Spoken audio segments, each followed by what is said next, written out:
Internet, Eric here. Well, it's Fright Friday again. If you don't know what that is, it's been a while since I've done one of these.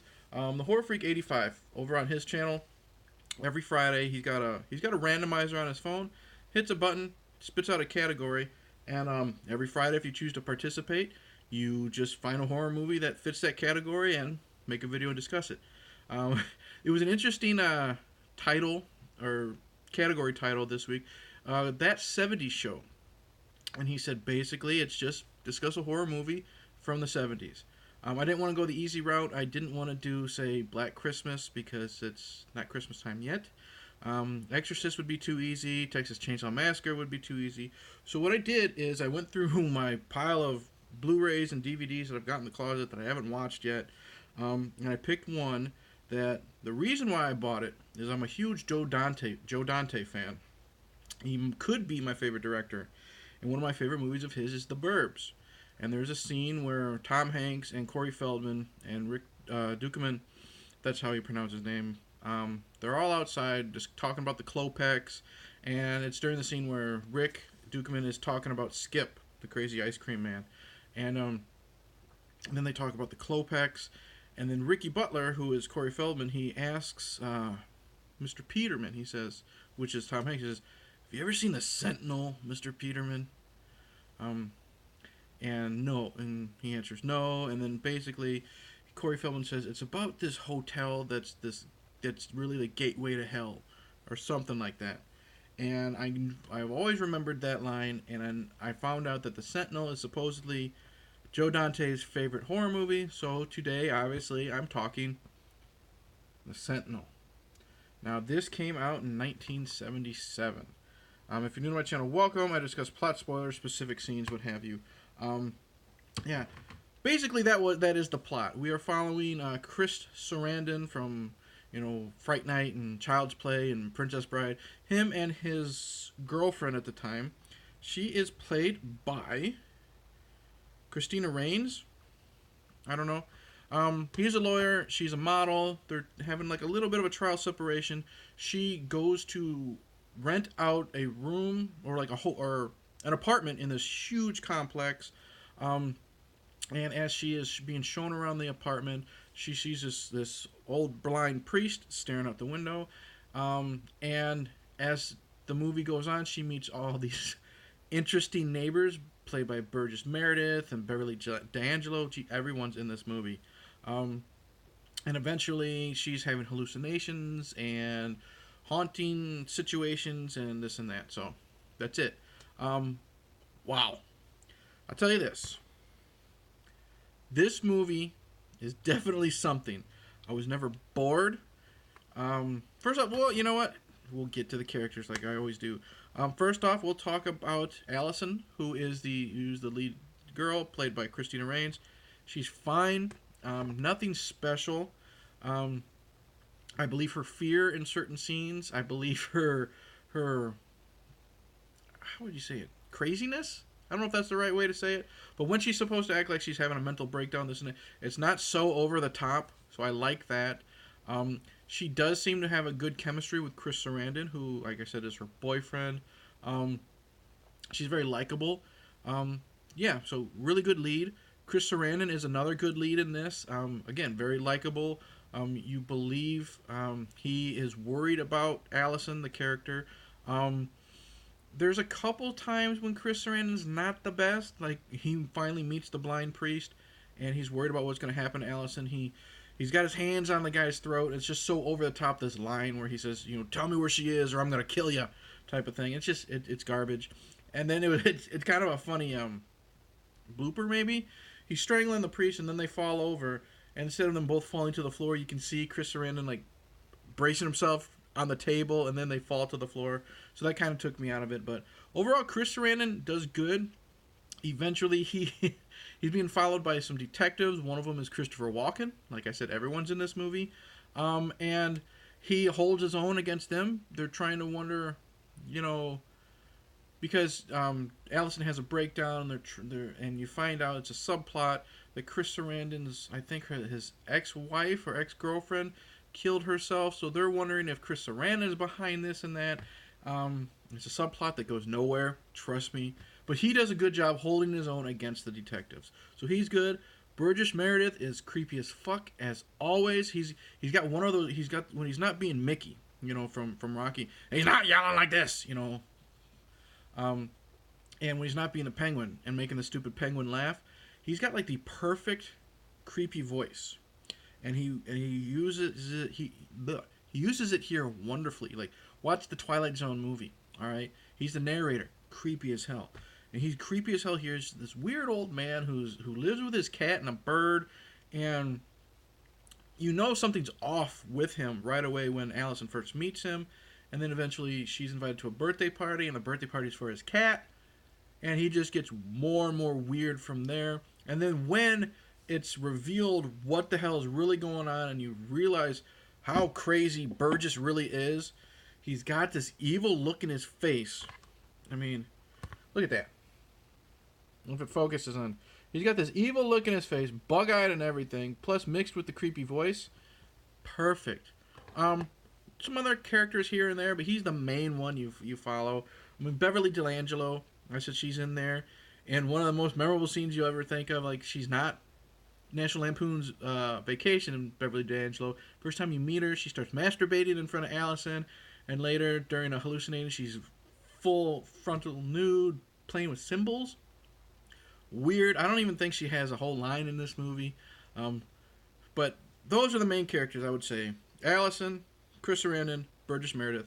And then, like I said, Christopher Walken, he's not crazy Christopher Walken when he's being the detective. He does decent. Whoever his partner is does a decent job.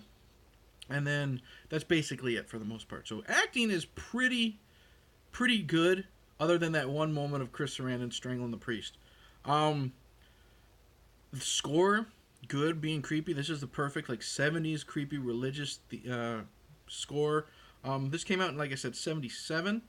So I don't know where it fits in with The Omen and The Exorcist off the top of my head, but it does a really good job with the score. You have that feel, that weird uneasiness when it comes to religious themes in 70s horror movies. So that was really good. The gore and the effects, really good too. Someone is killed in this, and you see that they have a gigantic gash on the side of their head, which looks really good. And then later on, you see Beverly D'Angelo and the other lesbian, her lesbian partner, totally naked, again, eating. And, from the wound, and it's good gore, too. There's a scene where some people where at the end of the film, Allison is doing what she needs to do to defeat the evil, we'll say. And some of the evil beings are getting wounds. And the wounds just appear. There's one of the creatures, I guess I'll say, gets a wound right across the head, just starts bleeding. Really good. There's another creature, I'll say, that starts getting cuts on the face, and it's probably the simple effect that happened in The Exorcist. You have a piece of string, you pull it off, and there's the wound, but it's done so well, looks so good. So I like the effects there. Most of these type of movies in the 70s, there is a slow burn. I kind of felt that in the beginning, but I didn't hate it. It wasn't as boring The Exorcist could be, The Omen could be. I was never bored in this. I liked the characters. Jeff Goldblum shows up. He's a photographer and a friend of Allison's. So it was spaced out, I think, really well. Meeting the characters, seeing the weird stuff, meeting more characters, wondering where this weird person's going to go with this weird person. I like the scene. I've always enjoyed William Hickey. William Hickey, we talked Beverly D'Angelo. He's in Christmas Vacation. He's the grandpa, the one who yells at the crazy grandma. The blessing. That guy looks totally different because it's 1977. He's got brown hair, which I'm sure is a wig, but he's great in that scene. He plays not really a lock pick, a guy who can pick locks. Helps Chris Sarandon try to break into the church, because you find out the church is the owner of this hotel where all the weird shit's happening. And he steals that scene just because of his downplay of how weird he feels hearing Chris Sarandon read what's supposedly going on. But he's good in this too. the revelation, really weird. I did like it, but I'm not gonna get into explain it so much because it's really hard to explain in my opinion. But I like how the church owns this building and is doing what they're doing to keep hell at bay. Because at the end, when Allison is it's the end of the line for Allison, and this is when she's got to do what she's got to do, and these creatures from hell come out, and they're, like I said, you got naked Beverly D'Angelo and the other lesbian. These creatures, I guess they're actors, but I did some research. I guess the deformities on a lot of these were real, and they, for me, they were real hard to look at because I'll sound like an asshole for saying this, but they looked very, I don't want to say disgusting, but it's just unnerving to look at. And the fact that these people went on screen, some of these with these deformities, if that's the politically correct word or not, I don't know, but more power to them, because it was uncomfortable to look at. But that is a whole great scene. The last 10-15 minutes of this movie, loved it. Great of being intense. Mixed with the score and crazy Burgess Meredith and him going after Allison. And then the very, very end, the reveal of where this story is going to go, I thought that was great too. I love the ending. Yeah, so The Sentinel, 1977. Highly recommend it. Oh, Tom Berenger's in this movie too. Like I said, everybody's in this. He shows up at the end as a character that I'm not going to reveal because that would kind of reveal the ending to the movie. But I do really recommend The Sentinel. Decent to really good acting, really good, especially Burgess Meredith. Weird as hell. I like the religious themes. I like the looks. Oh, there's a... Put it this way. You know something's up because within the first 10 minutes, Allison has a recollection of walking in on her geriatric father having a threesome with some unattractive women while eating cake. And then later on, she has a hallucination where she believes, like, the father has died halfway through the movie, where she is now being attacked by his corpse, and she carves the hell out of it with more bloody, good effects. So there. So let's start over. I love the religious theme. Decent to really good performances. Love the score. Love the build-up.